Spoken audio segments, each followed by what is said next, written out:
Imam Muhammad ibn Ali lived under his father Imam Zain al-Abidin for a few years after in Medina. And the narrations tell us that there was a man waiting to give him salams from Rasulullah. Because the young Muhammad ibn Ali, there was a man living in Medina at the time called Jabir bin Abdullah al-Ansari. Jabir bin Abdullah al-Ansari was the oldest surviving companion of Rasulullah. He lived until the age of 90. Some reports say until the age of 93. Jabir's father Abdullah and his grandfather Amar were the most generous and the richest men in Medina. Do you know where their house used to be in Medina? Those of you who've been to Masjid al-Qiblatain, you've been to Masjid al-Qiblatain, where the Qibla got changed? They used to have a mansion next to that house. Not a small house. In those days, most people had small houses. They used to have a mansion. Jabir's father, Abdullah al-Ansari, was known for his generosity to the extent one day he gave away so much money he fell into debt. He would be generous towards everyone. And Jabir's father Abdullah al-Ansari was the man who said to the people of Medina, "O people of Medina, I hear that there's a prophet who has announced his prophethood in Mecca. But the people of Mecca do not want him. So let us, the people of Medina, go to him. And let us, the people of Medina, welcome him to our land." And that's why when Rasulullah came to Medina, one of the most hospitable people to Rasulullah was Abdullah al-Ansari, the father of Jabir. And that's why this Abdullah al-Ansari, when it came to the battle of Badr, Abdullah al-Ansari was the man. When it came to the battle of Badr, Jabir came up to him. Jabir, some hadith say, was only 19 at the time. He came up to his father. He said, "Dad, I want to fight today." His dad said, "No." He said to him, "Why?" He said, "You've got 9 older sisters. You have to look after them in case I die." So Jabir went to Rasulullah and he said to him, "Ya Rasulullah, I want to fight with you in the battle of Badr, but my dad isn't allowing me." Rasulullah looked at him and said, "Why?" He said, "Because I have 9 sisters." So he said, "Jabir, you must look after them."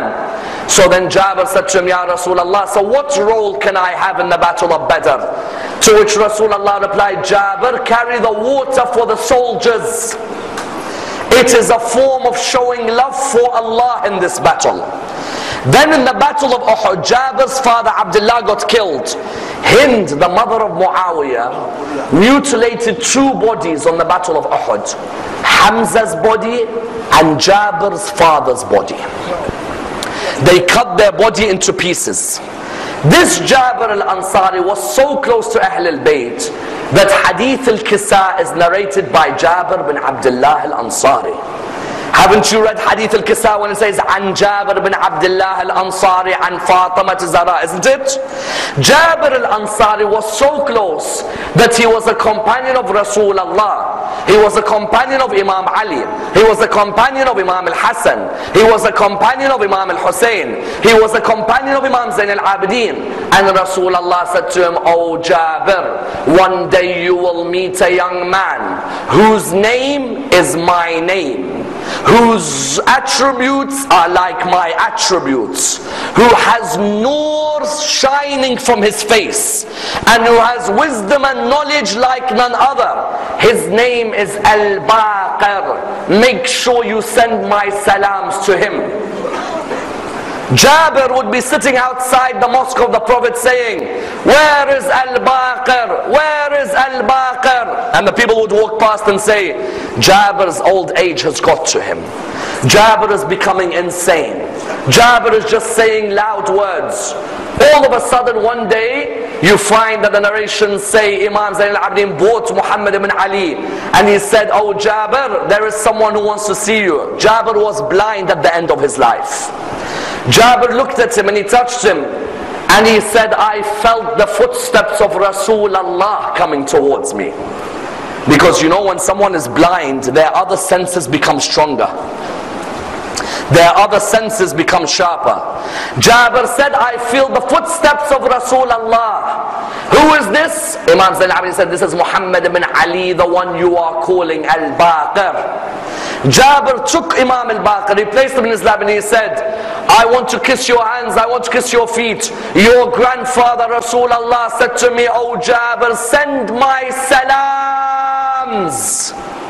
When Rasulullah says send my salams to someone, do you know how knowledgeable this person must be for Rasulullah to send his salams to him? He said, send my salams to Muhammad al-Bakir and know that he is al-Bakir because he will split knowledge completely. People ask the word Bakir, what does it mean? Of course it's not his name, it's his title. Bakir comes from the word Bakr. Bakr, what does it mean? When a farmer rips his farmland or rips open the soil, they call it Bakr. Imam al-Bakir, because he ripped and split and scrutinized and spread knowledge, they called him al-Bakir. Or they would call him Bakir al-Ulum, the one who splits. Please mark the 3 S's. He splits knowledge, scrutinizes knowledge, spreads knowledge. That is a lesson for us today, that we who claim to follow Imam al-Bakir, have we split knowledge open? Have we scrutinized knowledge? Have we spread our knowledge?